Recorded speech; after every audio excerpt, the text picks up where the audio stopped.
¿Qué tal? Buenas tardes. Bienvenidos al encuentro de hoy en Argentina Sociedad Anónima. Lo que ha ocurrido con el submarino San Juan es una señal de alarma. Es una señal que marca que los argentinos hemos dejado de prestar atención a los temas centrales. Hemos dejado de prestar atención a la soberanía que descuidamos.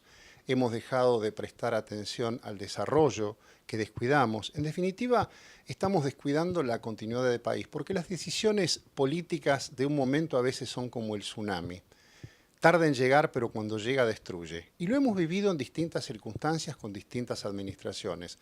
Por eso quizás que la sana crítica, que está alejada del seguidismo y está alejada de los fanatismos y de los mesianismos, es la mejor manera de aportar como ciudadanos, no solamente a la hora de ir a votar, sino también mirando la sociedad y aquellas posibilidades que tenemos de mejorar, porque tenemos las posibilidades de hacerlo. Los quiero invitar a que esta semana participen de una trivia donde quien acierte, quien sepa, se llevará este libro que también forma parte de un momento de la política de Estado, cuando los argentinos decidimos encarar el conflicto de Malvinas. Escrito por un protagonista, Rubén Moro, Comodoro, que participó de este conflicto. La pregunta tiene que ver, vinculada quizás al tema que nos duele, que es el submarino San Juan y sus 44 tripulantes. Es en el año 1933, un ministro de Marina fue el que incorporó el primer submarino a la flota de mar de Argentina. ¿Cuál era el nombre de este ministro? Como dato les diría que es paraguayo nacionalizado argentino. Con eso ustedes tienen para participar de este concurso. Les agradecemos a los que se están suscribiendo a nuestro canal y que participarán todos ellos a fin de año del sorteo de nuestro vinilo doble de los Beatles. Les agradezco que estén acompañando el programa de hoy, donde con Carlos Saga y con el ingeniero Nicolás Gallo hablaremos de estos temas a los cuales hemos presentado. Luego del programa presentado, vamos a la charla.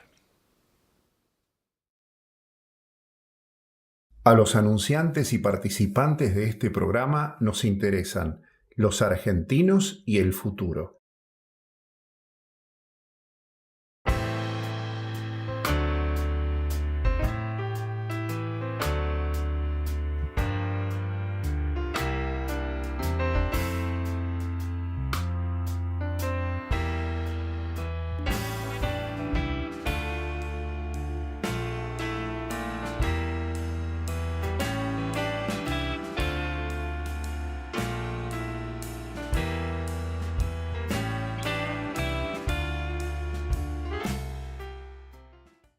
Bueno, tal cual lo prometido, vamos a hablar del desarrollo industrial vinculado a la infraestructura, porque cuando aparecen por allí alguna información que habla del déficit que tiene la Argentina en materia vial, en materia ferroviaria, uno también piensa el déficit que tiene Argentina en materia de fabricación.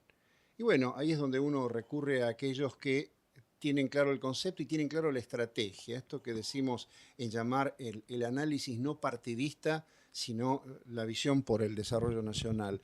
En tu caso, como hombre que fue ministro de Obras Públicas, estamos hablando sobre un tema concreto porque en definitiva estamos hablando de servicios que son servicios públicos y de industrias que contribuyen al desarrollo de estos servicios, Nicolás. Sí, hay que partir de aclarar también unos conceptos, unas nociones. Aquí me dicen que la industria siderúrgica en la Argentina es una industria de costos muy altos, no competitivas. Primer prejuicio, falso.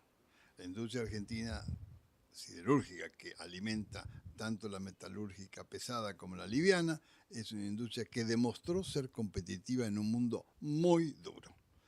Y el otro concepto muy antiguo, ¿hago caramelos o hago acero?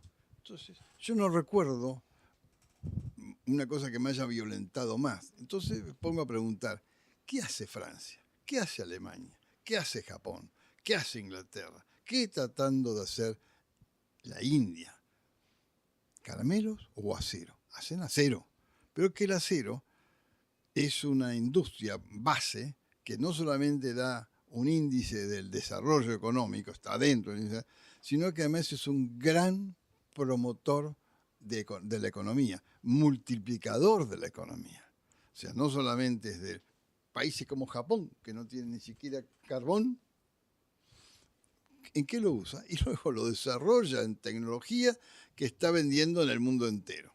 Entonces yo tengo desde la industria de la siderúrgica que produce chapas de acero que en su momento alimentaron las industrias naval y la industria ferroviaria que exportó en el mundo tan competitivo con chapas, que también tengo la industria ese acero con chapas más livianitas que alimenta la industria automotriz, la línea blanca. Algunos lados compite, como en la automotriz, en otros no tanto, pero todo es una cuestión de una concepción integral de lo que es una industria en el país. Entonces, lo hicimos, sí, lo hizo la Argentina. Tuvo una época de oro, donde acá incluso en Retiro, ¿sabes que se hizo una especie de sociedad rural del ganado? No, de la industria ferroviaria nacional, donde se mostraba todo lo que se había exportado. Y también hubo la industria naval, decenas de astilleros que mostraban en el mundo la capacidad de diseño y de producción de nuestra capacidad industrial. Yo el otro día le señalaba a un colega tuyo que hoy día está prácticamente inexistente. La industria naval privada, estoy hablando, la industria naval estatal está ahí todavía en algunos vestigios. Que el tema de la industria naval ligada a lo fluvial, miles de kilómetros de Europa y de Estados Unidos andan con barcazas, cuyo costo para el transporte de una unidad de carga es 10 o 15 veces inferior al del camión. Entonces, ¿por qué lo hacen? ¿Será porque les gusta andar en el agua? No, lo hacen porque es más económico. Bueno, nada más que hablando de la industria fluvial, los astilleros paraguayos han tenido una evolución de 0 a 13. Hay 13 astilleros paraguayos de barcazas fluviales. Y acá no hay nada. ¿Qué existen? 2000 y pico de barcazas que salen del Paraguay con bandera paraguaya, que salieron los astilleros paraguayos. Entonces uno se pone a hurgar. ¿Y quién está al mando de esos astilleros paraguayos? Los argentinos. O sea, no solamente perdimos la capacidad industrial, sino también que la mano industrializada, no es mano de obra, es profesionales argentinos que están al mando de los astilleros paraguayos. Si lo hicimos en momentos mucho más difíciles, ¿cómo no lo podemos volver a hacer ahora? Pero es necesario que el Estado tome conciencia que es el primer impulsor. Después, como es también el primer comprador, después deje que la industria privada va a competir para ver quién puede desarrollar con más competitividad esa industria. Carlos, como presidente del Consejo para el Desarrollo Argentino, ¿cuál es la visión que tienen ustedes de esto? Contigo siempre lo referenciamos con el tema energético, ¿no? Estaba escuchando, sí, pero estaba escuchando atentamente lo que decía. Hago un paréntesis, Nicolás, porque sí. lo bueno es que arrancamos con la siderurgia, que es madre de industrias, Claro. y que fuimos capaces de hacerlo. Entonces, desandamos un camino, pero en retroceso muy veloz, ¿no? Pero no es la única que desandamos. Es decir, la hidroeléctrica tenía un impulso extraordinario y hoy no tenemos que comprarle las usinas a los chinos. Pudimos hacer turbinas para Yacyretá y hoy no podemos hacer turbinas para nada. Es decir, podíamos hacer motores de autos, que no hacemos más. Todos vienen desarmados del extranjero. Un auto tiene apenas un 10% de integración nacional. Y prácticamente 10, 17 el que más tiene. Todo lo demás es importado. Pero la pregunta, que escuchándolo a Gallo recién, que se me viene a la mente es, ¿esto es casualidad? ¿O lo hemos hecho con ese ruido de fondo que siempre tenemos atrás los argentinos? Porque hubo épocas en que cuando hacíamos todas esas cosas aparecía algo raro y lo trababa, ¿no? Es decir, cuando empezó la hidroelectricidad aparecieron los intereses térmicos, termoeléctricos, a decir que eso era un dispendio, que había que tirar la plata, que hacer un montón de cosas. Y se llevaron a cabo por decisión política. Como bien señaló, si no hubiera habido decisión política, no hubiera existido ninguna de esas. El Chocón, ahí es el ejemplo típico. ¿A quién? ¿Por qué lo pararon durante mucho tiempo? Porque había otra obra posible, que era Salto Grande. Entonces un senador, que en ese entonces se llamaba Perete, digamos, el patrocinador de Chocó Salto Cerro Grande, Corrientes. y otro senador que luego fue presidente del país que era el vicepresidente de Frondizi, peleaban entre sí mientras los térmicos aplaudían esa pelea. Aplaudían de pie. Cuando en Argentina estaba el Chocón, Cerros Colorados, Sí. Salto Grande, Yacyretá, Piedra del Águila, Alicurá, bam, bam, bam, y seguíamos. Y lo del ferrocarril es importante, porque el ferrocarril no solo nos hizo perder la capacidad de hacer industrial, hay 3.000 pueblos abandonados, donde no quedó nadie en la provincia de Buenos Aires. Hay economías regionales quebradas por los costos de la logística. Hoy en día, y hay una apuesta fuertísima por el camión, por la ruta, hay una apuesta fuertísima. Este papel que cumplían los térmicos antes, ahora lo cumplen los constructores de caminos y las empresas de automóvil y petrolera. En contra de la hidrovía, en contra del ferrocarril. Esto es así. Vos fuiste funcionario público, fuiste ministro de Obras Públicas. ¿Cómo define un gobierno sus políticas y con qué parámetros a la luz de lo que estabas vos comentando y lo que comenta Carlos? Yo tengo la sensación de que nosotros, cuando en nuestro país había un Sarmiento, sacó un decreto, el que lo tengo muy claro, el número 422, Sarmiento, allá atrás, y que estaba destinado a dotar de presupuesto a las Fuerzas Armadas, al Ejército, para que inicie los estudios de navegación del río Bermejo. ¿Y cuál era el objetivo? No solamente la producción local, sino que incorporaba también a una vinculación con el mar a su hermana República de Bolivia, que había sufrido lo que sufrió en la guerra contra Chile.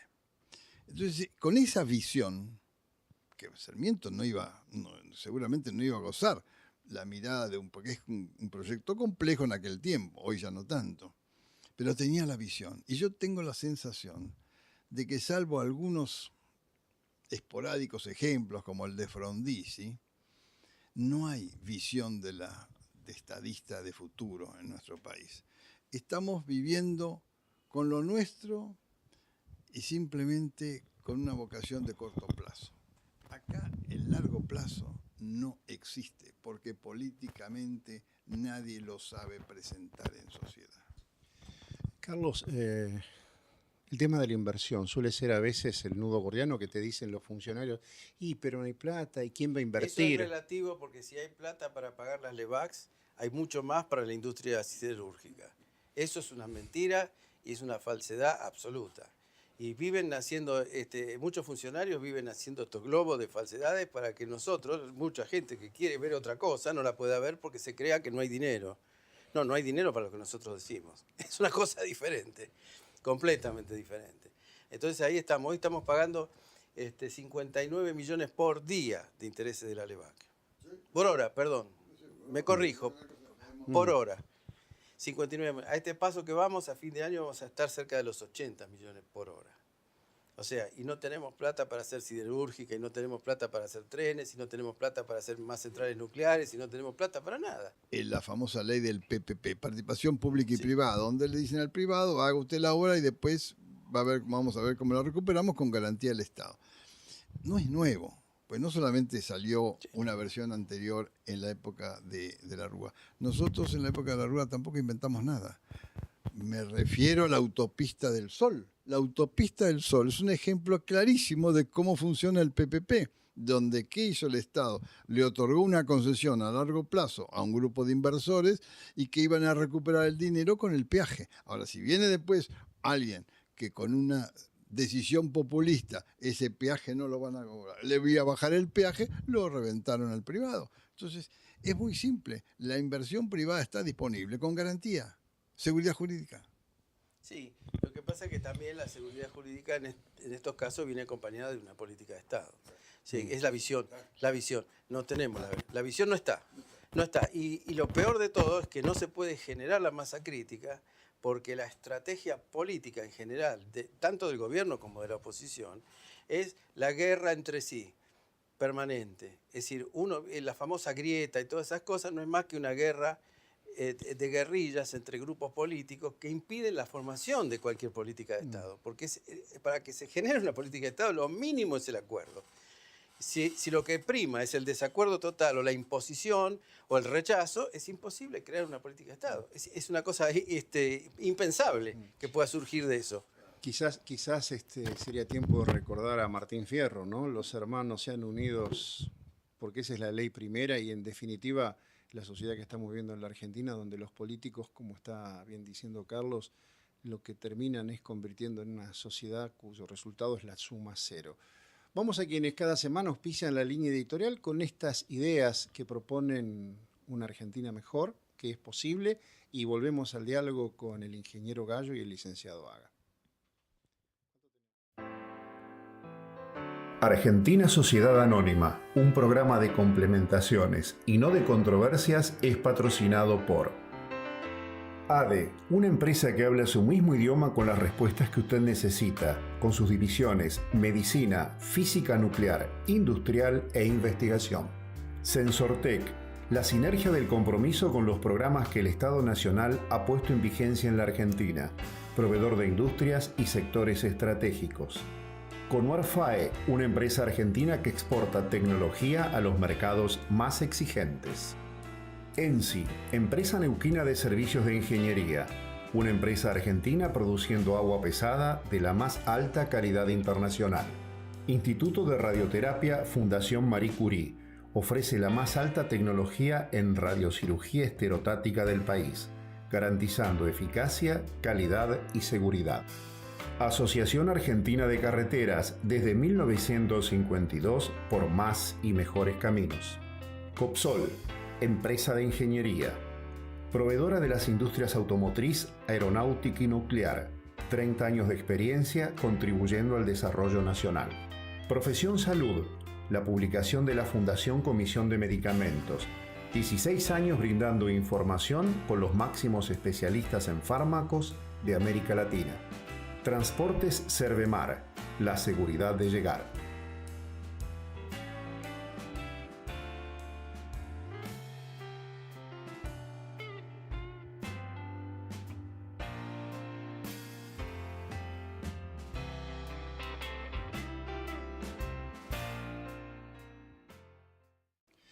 Nicolás, vuelvo al hombre que fue funcionario y vuelvo al tema que acabamos de plantear, que es la seguridad jurídica. ¿Cómo hacer que las leyes atraviesen administraciones y no que las administraciones destruyan las leyes, lo que vos acabas de decir? Ponemos una obra con un peaje y después para estrangular al señor evitamos que el peaje aumente y bueno, el negocio no se hizo. Pero hay muchas formas. Recién Carlos estaba señalando también una visión del gobierno del Estado. Fíjese la famosa represa de Santa Cruz. Sabemos que las represas de Santa Cruz no se pagan con energía.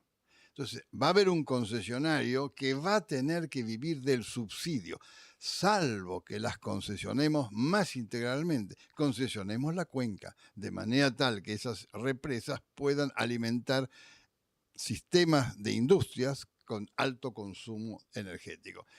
Tampoco me tengo que ir a lejos, me voy al río, se me fue el nombre, claro, donde está la represa de Futaleufú, el río Futaleufú. ¿Qué es lo que produce ese río? Energía. ¿Dónde la produce? En Futaleufú. ¿A qué alimenta? ¿Quién es el gran consumidor? La industria de aluminio, que funciona perfectamente bien y compite en el mundo. Y hasta todavía hoy le falta... Y le falta todavía energía. Entonces, si uno piensa en el sistema de cuencas, en la organización de cuencas, y concesiona la cuenca del río Santa Cruz, que va a producir energía, pero también va a producir riego, agua para el riego, y también va a producir energía para industrias de alto consumo, tiene una visión diferente. Entonces, seguramente que el Estado no va a tener que concesionar y subsidiar la concesión. Y el concesionario va a sentir la seguridad jurídica de no tener que depender de la dádiva o de la decisión de un funcionario X. Carlos, uno siempre toma el ejemplo del New Deal en Estados Unidos. Esta administración puso, digamos, el Plan Belgrano Norte como pequeño New Deal de la administración y se supone que las obras de infraestructura deberían arrastrar esto que estamos hablando, que sí, es pero industrias. Poner objetivos y no cumplirlos es peor que no ponerlos. porque frustra mucho a la sociedad del lugar y demás. Lo que ha pasado justamente con el Belgrano Norte es un ejemplo típico, no arrancó nunca. Es decir, el tema es poner cosas en marcha que puedan funcionar. Aquí Gallo acaba de dar un ejemplo fáctico de cómo se pueden hacer cosas sin necesidad de grandes compromisos, pero con la necesidad de una visión de país. Sin la visión del país no podemos empezar con nada. Es decir, alguien que mira toda la cuenca del río Santa Cruz puede mirar la cosa desde una forma integral y decir, bueno, acá se van a recuperar hectáreas para riego, que van a ser muchas, se van a poder hacer más represas que esas, porque finalmente estas son las que se han replanteado a raíz de una serie de cambios en el proyecto, y no se va a tener que poner subsidio. Pero si estamos apostando a un sistema energético que va a terminar siendo no solo subsidiado, sino importador, porque esto es lo que se está apostando en este momento. Yo esto lo puedo demostrar en los números. Es decir, nosotros estamos jugando un juego de las escondidas en energía. Por un lado decimos que queremos las energías limpias, que queremos el desarrollo nacional, que queremos un montón de cosas, pero lo único que hacemos es importar gas y poner más centrales térmicas. Y lo que es peor, motores. Hoy los motores en la Argentina han superado la capacidad nuclear. Simples motores que gastan 8 veces más que lo que gastaría una central hidroeléctrica de las muchas. Caraví tiene financiación. Tiene toda la financiación. Usted lo debe conocer bien porque Antonio Federico, que es amigo común de nosotros dos, estuvo en el proyecto. Tiene 100% de financiación asegurada. Y no se puede poner en marcha por una cuestión de tipo política, por peleas entre la gobernación y demás. Se armaron este coso de las represas, no. Cuando los ríos son soberanía de la nación. Y la podían haber empezado sin ningún problema, y bueno, después se discutirán todas esas cosas, pero la soberanía es de toda la nación, desde todas las provincias, no es de una sola el recurso. Nicolás, vos hablaste de las centrales hidroeléctricas chinas, se nos cuelan el material ferroviario chino, cuando la Argentina fabricó todo. Pero hemos llegado al extremo de importar de China durmientes. ¿Qué es un durmiente? Es un agua, cemento, arena. Esto es un disparate. Ahora aparentemente ya el ministro del ramo ha cambiado esa importación de durmientes y ha alimentado la industria local de durmientes. Pero mira la cosa más sencilla, más simplota que puede existir. Podemos dar mucho más porque ya dimos antes. Entonces la visión tiene que ser integral. El desarrollo del país tiene que estar acompañado de una visión del desarrollo industrial y el desarrollo industrial acompañado de un desarrollo regional. Hoy día las regiones, las economías regionales sufren ¿por qué? Por el costo logístico, pero sufren también porque nadie sabe si no van a caer mañana sometidas a un golpe fiscal. Miren lo que pasó con el vino. Reaccionaron las provincias, pero es que no debían haber reaccionado nunca porque a nadie se le podía ocurrir ponerle un impuesto a una economía regional. Vos acabás de mencionar un sector empresario que es el vitivinícola, y a veces uno tiene la sensación de que los empresarios, por aquello de que el Estado es el principal comprador, tienen miedo de decir algo porque por ahí el Estado no les compra más. Se vivió esto con la administración anterior de una manera palmaria y parece como que les hubiera quedado esa recidiva, ¿no? Esto viene de antes del gobierno anterior. El gobierno anterior acentuó mucho eso, porque no solamente podía dejar de comprar, sino que utilizaba cualquier medio para amenazarlo. Es decir, incluyendo las declaraciones de la FIP, no importaba lo que fuere. Pero más allá de eso, volviendo al tema del costo logístico, en las comparaciones, y si hiciera alguno de estos proyectos, nosotros tendríamos un descenso en el costo de la vida impresionante. Impresionante, impresionante. Nos queda un minuto. Yo sé que 30 segundos es demasiado poco, pero es como quien diría en la fábula de Esopo la moraleja, Nicolás. Una visión del país es un planeamiento estratégico. Y un planeamiento estratégico viene de strata, del griego, que es un camino. Uno tiene una visión y luego define los caminos. Eso tiene que estar sometido a una discusión permanente que se retroalimenta con las necesidades y el escenario mundial.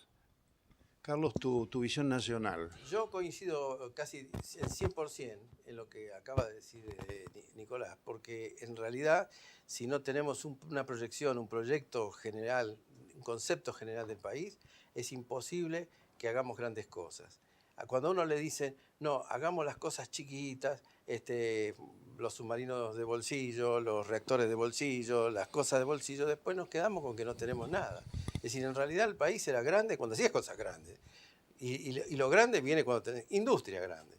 No es una cosa que se inventó en la Argentina, lo practican todos. Y una comparación buena sería que los televidentes pongan o busquen en Google, en cualquier lado, la evolución del mapa ferroviario de los Estados Unidos y después abajo miren la evolución del mapa ferroviario de la República Argentina, 1930, 1940, 2017. Y entonces ahí van a ver cuánta verdad se dijo en esta mesa en el día de hoy. Carlos, gracias. Nicolás, gracias. Gracias por haber acompañado un programa donde pretendimos aportar reflexión en un momento muy particular, porque a veces cuando pasan determinadas circunstancias, lo decíamos al inicio del programa, es momento de reflexionar. Y no solamente reflexionar sobre el hecho, sino, como decía Ortega y Gasset, sobre las circunstancias. Nos encontramos en la próxima emisión y gracias por habernos acompañado el día de hoy. Muy amables.